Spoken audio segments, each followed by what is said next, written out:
Students of BSc part first, last turn पे हम देख रहे थे Maxwell's distribution law of molecular velocities. और इसमें हमने ये पढ़ा था कि मैक्सवेल ने किसी भी गैस सैंपल में अणुओं के वेगों का वितरण किस तरह से होता है, या यूँ कहें कि किसी भी गैस सैंपल को जब हम स्टडी करते हैं तो डिफरेंट मॉलिक्यूल किस किस वेग से गति करते हैं, उनका वेग, गतियों का वेग किस तरह से डिस्ट्रीब्यूटेड होता है, वो उन्होंने अध्ययन किया था। और मॉलिक्यूलर वेलोसिटीज़ को हम मेनली 3 तरह से स्टडी कर सकते हैं। एक है रूट मीन स्क्वायर वेलोसिटी, दूसरा एवरेज वेलोसिटी और तीसरा most probable velocity. Root mean square velocity c bar से डिनोट कर CRMS से डिनोट करते हैं, एवरेज वेलोसिटी सी बार से और मोस्ट प्रोबेबल वेलोसिटी CMP से। मैक्सवेल जो साइंटिस्ट थे उन्होंने किसी भी गैस सैंपल में अणुओं के वेगों का वितरण किस तरह से होगा उसके लिए ये एक मैथमेटिकल इक्वेशन दी थी। और इसमें उन्होंने बताया था dN = 4πN/m/2πRT raise to power 3/2 c² e⁻−mc²/2RT × DC। और इसमें आपको पता है n जो है वो है गैस में उपस्थित कुल अणुओं की संख्या, total number of molecule present in a gas sample. c जो है वो अणुओं का वेग है, गैस के जो अणु हैं उनका वेग क्या है वो c से डिनोट करते हैं। DC अणुओं के वेगों में small change in velocity of the molecule. Small change का मतलब है फ्रैक्शन, कितना थोड़ा सा, जैसे मान लीजिए कुछ मॉलिक्यूल c वेलोसिटी से मूव कर रहे हैं तो उसमें जो चेंज है उस c में DC ऐड कर दें। DC means small change. जैसे मान लीजिए हम कहें कुछ बच्चों के मार्क्स हैं 55 मार्क्स हैं सपोज बच्चे के, और कुछ एक के हैं 56, तो 55 + 1 मतलब 56 हो गया। तो 55 से 56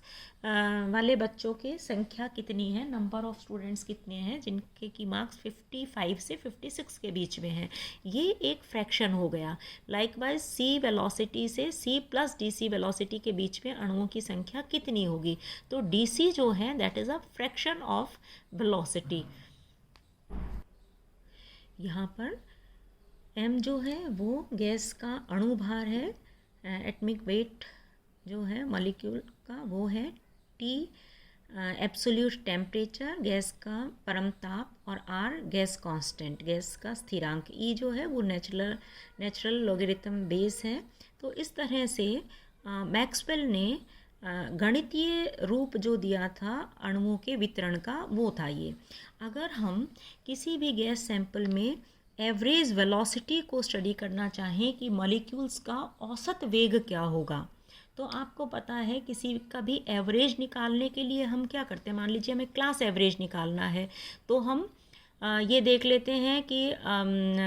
बच्चे के डिफरेंट जो स्टूडेंट्स हैं उनके मार्क्स ऐड कर लें। मान लीजिए 100 में से किसी के 56 मार्क्स हैं, किसी के 61 हैं, किसी के 75 हैं, किसी के 80 हैं, किसी के 61 हैं, तो टोटल जो मार्क्स हैं उनको ऐड कर लें। जैसे 2 3 4 5 बच्चों के ये है ना, तो टोटल नंबर ऑफ़ स्टूडेंट और उनके मार्क्स ये ले लिया हमने, इन सबको जोड़ के और 5 से डिवाइड कर दें तो वो हमें मार्क्स का एवरेज आ जाएगा। जितने भी मार्क्स हैं उनका एवरेज क्या है वो पता चल जाएगा। लाइकवाइज किसी भी गैस सैंपल में total number of molecule n है और ये सारी वेलोसिटीज़ हैं C1 C2 C3। तो एवरेज वेलोसिटी निकालने के लिए हम क्या करते हैं, जितनी भी वेलोसिटीज़ है C1 + C2 + C3, इस तरह से इनफाइनाइट तक जितनी भी वेलोसिटी से मॉलिक्यूल्स मूव कर रहे हैं वो divided by total number of molecule, ये हम करके चलते हैं। Means sum of variables of velocity from 0 to infinite, जितनी भी वेलोसिटी है उनका हमने सम कर लिया। इसी को n जो है that is total number of molecule. इसी को हम यूँ भी लिख सकते हैं 1/n जो है नंबर ऑफ़ मॉलिक्यूल, ये कांस्टेंट है, और जितनी भी वेलोसिटीज़ है मतलब Ci तक इनफाइनाइट तक जितनी भी वेलोसिटीज़ है उन सब को, मतलब 0 to इनफाइनाइट जो भी आपने वेलोसिटीज़ हैं उन सब को हमने जोड़ लिया। वेलोसिटीज़ का सबमिशन का साइन है ये, सबमिशन मतलब सारी वेलोसिटीज़ को ऐड कर दिया। n जो है वो टोटल नंबर ऑफ़ मॉलिक्यूल है। अब इनका अगर हम 0 टू इनफाइनाइट की रेंज में, वो मॉलिक्यूल जिनकी वेलोसिटी 0 से इनफाइनाइट तक है, इस रेंज में अगर इनको हम जोड़ते हैं,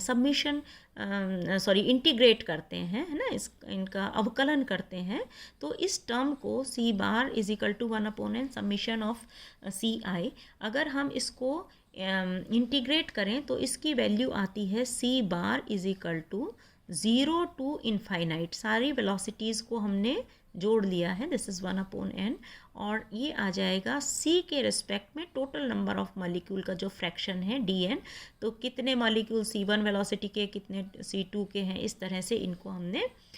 इंटीग्रेट कर लिया है ना, वेलोसिटी है ये और ये फ्रैक्शन ऑफ मॉलिक्यूल है,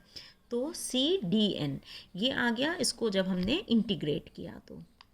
यहाँ से हम dn की जो वैल्यू है, ये मैक्सवेल्स वेलोसिटी डिस्ट्रीब्यूशन लॉ से इसकी वैल्यू रख देंगे, तो c bar will be equal to 1/n integration 0 to infinite, ये c है, और यहाँ पर dn की वैल्यू हमने रख दी 4πn m/2πRT raised to power 3/2 c square into a raised to power minus mc square upon 2RT into dc, ये value आ गई। इसको अगर हम थोड़ा सा सिंप्लीफाई करें तो देखिए c bar this will be equal to 1/n, integration ये एक डेफिनेट वैल्यू है, ये बाहर ले सकते हैं क्योंकि इसका तो इंटीग्रेशन होगा नहीं, तो n आ जाएगा और n से n कैंसिल हो जाएगा, इंटीग्रेशन 0 टू इनफाइनाइट, ये c है, ये c स्क्वायर है ना, तो यहाँ पे ये क्या बच गया 4πn, तो इधर चला गया m/2πRT रेज टू पावर 3/2, और c स्क्वायर हो गया c³ into e raise to power minus mc square upon 2RT into d. इसमें अगर हम ये m/-m/2RT इसको हम अगर a रख लें, मतलब a is equal to -m/2RT, ये अगर वैल्यू हम यहाँ पर रख लेते हैं तो इस इक्वेशन को हम इस फॉर्म में लिख सकते हैं, c bar is equal to 0 to infinite, integration हो गया, और इंटीग्रेशन में जैसे हमने n लिया था ये भी सारा कांस्टेंट है, देखिए 4πm/2πRT, ये सारा भी कांस्टेंट है, रेज टू पावर 3/2, तो ये भी हम इसके बाहर ही आ जाएगा इंटीग्रेशन के, हम इसको यूँ लिख सकते हैं 4πm/2πRT रेज टू पावर 3/2, ये भी, और वो n भी इधर आ गया था, इसलिए n से n 4πn था ना, 1/n 4πn, तो n से n ये कैंसिल हो गया था, है ना, तो ये अब ये इंटीग्रेशन हो गया 0 to infinite c³ into e raise to power, ये a इज इक्वल टू हमने क्या रख दिया माइनस नहीं होगा, ये केवल m/, ये है ना, तो यहाँ पे minus, a is equal to हमने ये रखा m/2RT, ठीक है, तो minus sign as it is रह जाएगा, ये इसकी वैल्यू a आ गई ac स्क्वायर इंटू DC, ये आ गया, मतलब हमने a इज इक्वल टू क्या रख दिया यहाँ पे m/2RT, इसकी जगह हमने a रख दिया ac स्क्वायर इंटू DC, ये वैल्यू आ गई, और ये वाला जो वैल्यू है ये आपको पता है, this is a definite integral, एक निश्चित अवकलन है, और इसका मान आपको पता है, ये होता है इसके, अगर ये इस तरह से, तो 1/2a स्क्वायर, इस पूरे डेफिनेट इंटीग्रल की वैल्यू होती है 1/2a स्क्वायर, मतलब इसको हम यूँ भी लिख सकते हैं, c bar is equal to, या average velocity is equal to 4πm/2πRT raise to power 3/2, ठीक है, और ये सारा आ गया, इसकी वैल्यू आ गई 1/2a स्क्वायर, ये मान हो गया, पूरे इसकी ये वैल्यू आ गई। अब a की जगह हमने जो वैल्यू ली थी वो हम रख दें तो क्या हो जाएगा, c bar is equal to 4πm/2RT, और ये पाई जो है, अगर हम इस पाई को भी बाहर ले लें तो 1/पाई, और इसकी पावर 3/2 है, इसको हमने सिंपली सॉल्व किया है। ठीक है, इसकी वैल्यू 3/2 है, सबकी वैल्यू 3/2 है, हमने पाई को बाहर ले लिया और बाकी सारे की वैल्यू बच गई 3/2 इंटू 1/2, और ए का मान था m/2RT, और ये ए की वैल्यू स्क्वायर है तो ये स्क्वायर आ गया। m/2RT इज इक्वल टू ए था ना, तो m/2RT ए की जगह रख दी और ए का स्क्वायर है तो ये स्क्वायर आ गया। राइट, अब इसमें हमने क्या किया, सी, इसको सॉल्व कर लेते हैं simply. C bar is equal to 4, और यहाँ पर ये पाई की वैल्यू 1 है और यहाँ पाई की वैल्यू 1/पाई 3/2 है ना। इसको हम यूँ सॉल्व कर सकते हैं, पाई टू द पावर 1 और पाई टू द पावर, ये अगर ऊपर जाएगा तो -3/2 हो जाएगा, है ना। तो पाई की पावर कितनी हो गई, 1 - 3/2,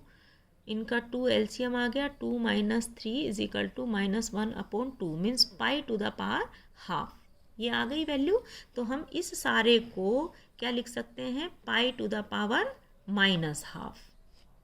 ठीक है, अब ये देखिए यहाँ पर जो 2 है वो 2 इधर आ जाएगा, है ना, ये तो मल्टीप्लाई हो रहा है ये और ये, तो 2 को हम इधर लिख सकते हैं। अब यहाँ पर क्या है, m की पावर m/2RT, इसकी पावर कितनी है 3/2, और ये भी m/2RT की पावर 2 है, ये ऊपर जाएगा तो -2 हो जाएगा, है ना, ये दोनों कॉमन है, m/2RT m/2RT, इसकी पावर 3/2 है, और इसको ऊपर ले जाएंगे तो क्या हो जाएगा, m/2RT टू द पावर -2, और जब इन पावर को इस तरह से हम करेंगे, ये 1 - 3/2 था, इसलिए इस तरह से इसका क्या हो जाएगा 3/2, है ना। ये मान लो x है तो x की पावर 3/2, और ये भी x है, x की पावर -2, है ना। तो क्या हो जाएगा 3/2 - 2, 2 एलसीएम आ गया, 3 - 4 मीन्स, है ना, 2 एलसीएम आ गया, 2 2 ज़ा 4 हो गया, और ये 2 1 ज़ा 2 3, तो -1/2, मतलब हाफ आ गया, इस पूरे की पावर हाफ, है ना। इसको अगर हम सॉल्व करेंगे तो this will be equal to -half. तो यहाँ पे क्या हो गया, अगर इसको हम सॉल्व करें, सी बार इज इक्वल टू 4/2 है, तो ये 2 रह गया ना, 4/2 है तो 2 रह गया, 2 into pi to the power -half, और ये हो गया m, और इसको सॉल्व किया तो -हाफ आता है, तो m/2RT इसकी पावर -हाफ, इसको सॉल्व किया तो -हाफ आ गया। -हाफ का मतलब है हम इसको पलट देंगे तो ये +हाफ में चेंज हो जाएगा, means c bar is equal to 2, pi की पावर हाफ है, मतलब 1/पाई हो जाएगा, है ना, 1/पाई टू द पावर हाफ, है ना, नीचे ले आए तो +हाफ से -हाफ से +हाफ में चेंज हो गया, तो 2 इंटू 1/पाई हाफ, और इसको भी हम इस तरह से लिखेंगे चेंज करके, 2RT/m, पलट दिया तो ये -हाफ से +हाफ में चेंज हो जाएगा। ठीक है, इसको यूँ भी लिख सकते हैं, c bar is equal to 1/पाई टू द पावर हाफ, ये कितना हो गया 2 to the power half, r की पावर हाफ, t की power half upon m to the power half, means c bar is equal to 2 into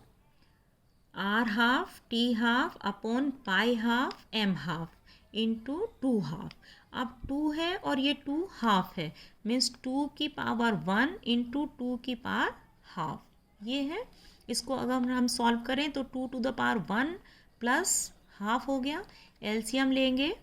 2, और ये आ जाएगा 2 + 1 मीन्स 2 टू द पावर 3/2 हो गया,